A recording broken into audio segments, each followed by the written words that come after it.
लोकसभा के चुनाव चल रहे हैं।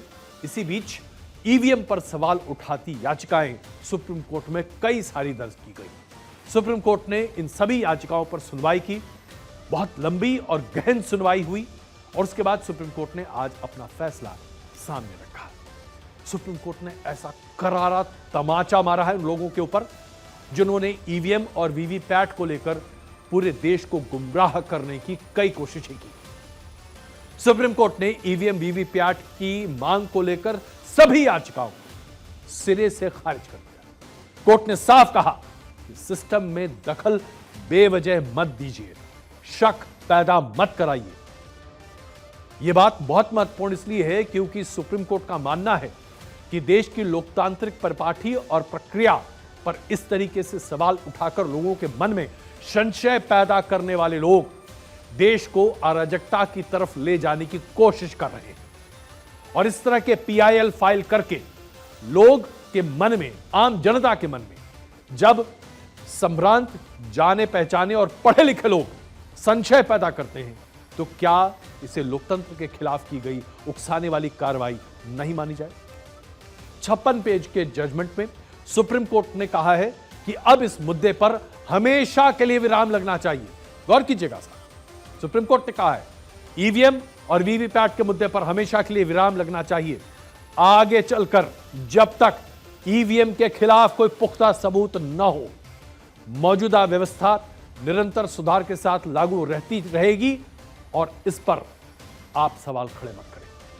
सुप्रीम कोर्ट ने याचिकाकर्ताओं की नीयत पर भी सवाल खड़े किए। मैं सुप्रीम कोर्ट के जजमेंट को कोट कर आपको बता रहा हूं साहब। कुछ निहित स्वार्थी तत्व देश की उपलब्धियों को कमजोर करने की कोशिश कर रहे हैं। देश ने ये उपलब्धियां नागरिकों की कड़ी मेहनत, ईमानदार प्रयास के दम पर हासिल की हैं। इस मामले में याचिकाकर्ता संगठन की नीयत पर शक है। याचिकाकर्ता की मांग समझ के परे है। बैलेट पेपर से फिर से मतदान कराने का कोई सवाल नहीं उठता। मैं एक बार फिर से कुछ बातें रिपीट करता हूं साहब, और इसको गौर कीजिएगा, अपने दिमाग में फिट कर लीजिए। कुछ निहित स्वार्थी तत्व देश की उपलब्धियों को कमजोर करने की कोशिश कर रहे हैं।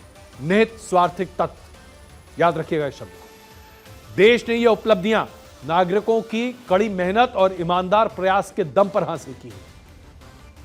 इस मामले में याचिकाकर्ता संगठन की नीयत पर शक है। समझ गए ना आप?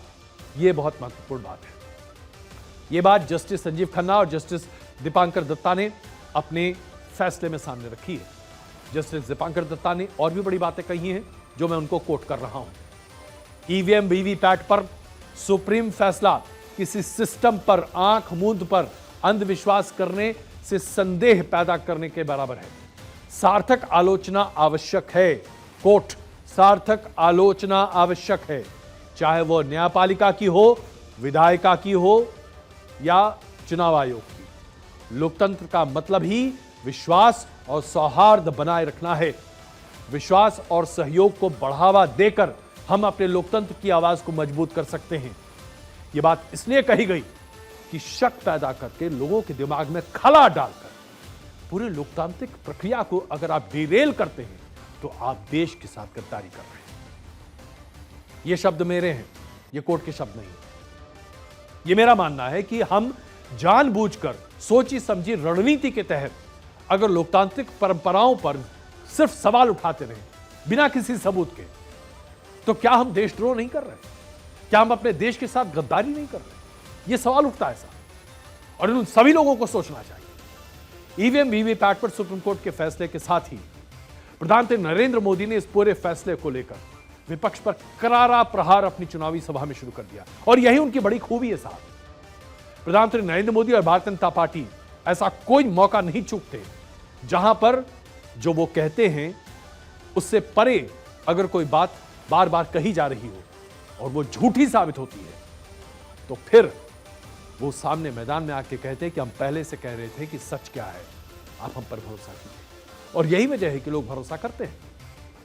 बिहार के अररिया की रैली के दौरान प्रधानमंत्री नरेंद्र मोदी ने महागठबंधन पर हमला करते हुए कहा कि मतपेटियों को लूटने वालों को आज करारा जवाब मिला है।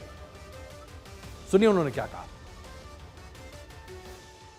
पोलिंग बूथ लूट लिए जाते थे, बैलेट पेपर लूट लिए जाते थे।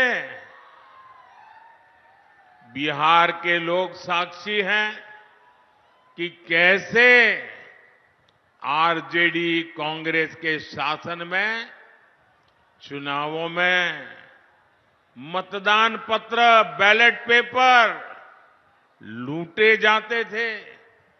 इन लोगों से बर्दाश्त नहीं हो रहा था। अभी भी वो परेशान है और इसलिए उनका दिन रात यही काम रहता है, कैसे भी करके ईवीएम हटना चाहिए, ये बटन दबाने वाला खेल बंद होना चाहिए।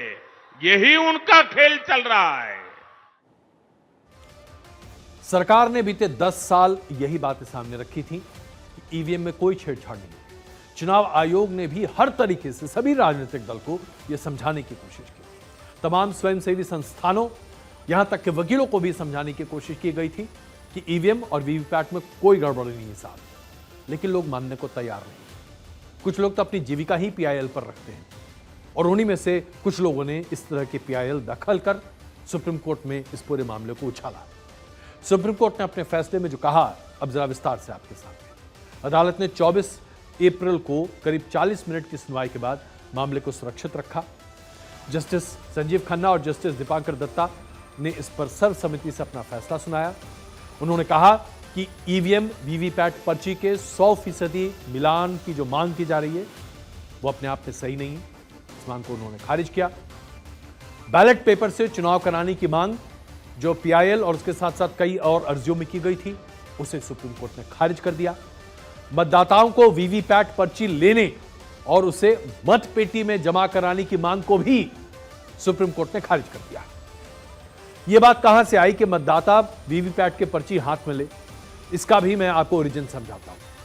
बहुत सारे लोगों ने इस बात का दुष्प्रचार किया कि ईवीएम से जुड़े वीवीपैट में जो शीशा होता है जिसके अंदर वो पर्ची आपको दिखाई देती है, वो काले रंग का होता है, साथ उसके अंदर दिखाई नहीं देता। यह अफवाह फैलाई गई। आज मैं खुद मतदान करके आ रहा हूं, ये देखिए मतदान करके आ रहा हूं। मैंने खुद देखा वहां पर, 2019 में भी देखा था, उसके पहले भी देखा था, लेकिन मैंने खुद देखा वहां पर पूरी लाइट होती है, उसमें एक बत्ती जलती है, जबरदस्त बीप आता है और वीवीपैट पर आप देख सकते हैं कि आपने क्या मतदान किया है। इस तरह की अनर्गल बातों को लोगों तक पहुंचाकर जनता में असंतोष फैलाना एनार्किज्म, एनार्की, अराजकता को ही देश में लागू करने के बराबर है। अपने फैसले में सुप्रीम कोर्ट ने कई सारे निर्देश भी चुनाव आयोग को दिए हैं जो कि बहुत महत्वपूर्ण है। सुप्रीम कोर्ट ने कहा कि ईवीएम 45 दिनों तक सुरक्षित रखी जाएगी, 45 दिनों तक, और अगर नतीजे के डिक्लेयर होने के 7 दिन के भीतर शिकायत आती है तो उसकी जांच कराई जाएगी और जो जांच होगी वो उम्मीदवार उसके खर्चे का वहन करेगा। बिल्कुल सही बात है। आपको शक है, दोबारा री एग्जामिन कराइए। सिंबल लोडिंग प्रक्रिया पूरी होने के बाद यूनिट को सील कर दिया जाएगा। यह भी बहुत महत्वपूर्ण बात सामने रखी गई। सील की गई जो है सिंगल लैंडिंग, उसको 45 दिनों तक स्टोर रूम में सुरक्षित रखा जाएगा। रिजल्ट की घोषणा के बाद दूसरे और तीसरे नंबर पर आए कैंडिडेट अपनी आपत्ति दर्ज कर सकते हैं, 7 दिनों के भीतर रिकैलकुलेशन करा सकते हैं और इस पर कहीं कोई दिक्कत नहीं होनी चाहिए। इसके साथ साथ ईवीएम के माइक्रो कंट्रोलर की मेमोरी की जांच मैन्युफैक्चरिंग कंपनी के इंजीनियर्स की टीम करेगी और शिकायत के बाद वेरिफिकेशन प्रोसेस का खर्च जो है वो कैंडिडेट को उठाना पड़ेगा। अगर ईवीएम में गड़बड़ी पाई जाती है तो शिकायतकर्ता के खर्च जो है उसको वापस कर दिया जाएगा और जाहिर सी बात है वहां पर री इलेक्शन होगा। देखिए, इससे बेहतर बात और कुछ नहीं हो सकती। चुनाव आयोग ने इस पूरे मामले पर अपनी प्रतिक्रिया सामने रखी है, वो आपके सामने प्रस्तुत करते हैं। कोर्ट के इस फैसले के बाद अब किसी को कोई शक नहीं रह जाना चाहिए। अब तमाम पुराने सवालों को खत्म किया जाना चाहिए। सवालों से वोटर के मन में शक पैदा होता है। चुनाव सुधार भविष्य में भी जारी रहेगा। यह स्टेटमेंट चुनाव आयोग की तरफ से सामने आया है। इससे पहले बुधवार को सुप्रीम कोर्ट ने चुनाव आयोग से ईवीएम और वीवीपैट से जुड़े 5 सवाल पूछे थे। अब वो सवाल मैं आपके सामने रख रहा हूं। कंट्रोलर यूनिट या वीवीपैट में क्या माइक्रो कंट्रोलर स्थापित है? माइक्रो कंट्रोलर क्या एक ही बार प्रोग्राम किया जा सकता है? ईवीएम में कितनी सिंबल लैंडिंग यूनिट्स उपलब्ध है? चुनाव आयोग जो है चुनाव के बाद ईवीएम को कितने दिनों तक सुरक्षित रखता है? कंट्रोलर यूनिट और वीवीपैट दोनों पर सील होता है या नहीं होता है? देखिए, कोर्ट ने बहुत ही जबरदस्त और बारीकी से, जैसे कहते हैं ना, फ्रॉम अ टूथ कॉम, इस पूरे मामले को देखा और परखा है। अब इस पर कहीं कोई चर्चा की गुंजाइश नहीं है। एसोसिएशन ऑफ डेमोक्रेटिक रिफॉर्म्स समेत दूसरे लोगों की इस पूरी याचिका पर अब एक तरह से पूर्ण विराम लग गया है। कई विदेशी संस्थाओं का एग्जाम्पल दिया गया, कहा गया था कि जर्मनी में जी ऐसा होता है, यहां वैसा होता है। प्रशांत भूषण ने दलील दी थी कि वीवीपैट की जो स्लिप है उसको अलग बैलेट बॉक्स में डलवाइए और उसके बाद उसकी काउंटिंग कराइए।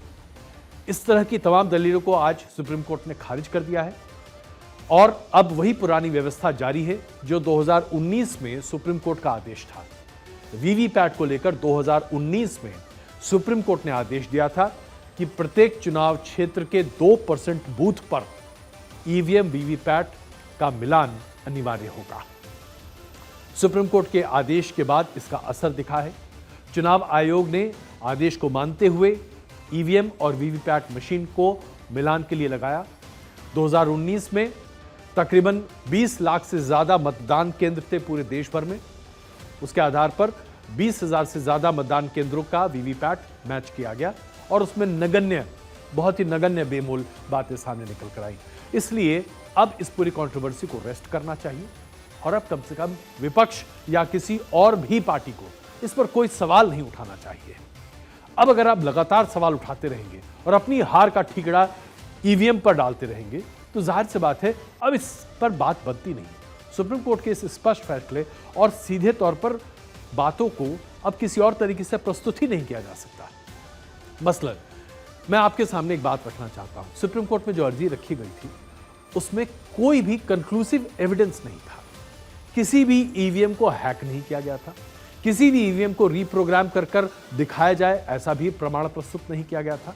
और जो भी सर्वे थे वो 20-25 हजार लोगों के ऊपर किए गए प्राइवेट सर्वे थे। सुप्रीम कोर्ट ने कहा आप सबूत लाइए साहब, सबूत ले आइए और उसके आधार पर आप कहिए हम कार्रवाई करने को तैयार हैं। लेकिन बिना किसी सबूत के, बिना किसी आधार पर सिर्फ कहा सुनी सुनते हुए आप क्या सुप्रीम कोर्ट के दरवाजे को खटखटाकर चुनाव आयोग जैसी संवैधानिक संस्था पर सवाल खड़े कर सकते हैं? कल तो फिर यही हाल सुप्रीम कोर्ट का होगा। हर सुप्रीम कोर्ट के फैसले पर तरह तरह की बातें होंगी और सुप्रीम कोर्ट को दोबारा जबरदस्ती जबरन कहा जाएगा कि आप अपने फैसले को रिविजिट कीजिए। एक कानूनी प्रक्रिया है, उस प्रक्रिया पर इस तरह का आक्षेप करके आप चीजों को खराब ही कर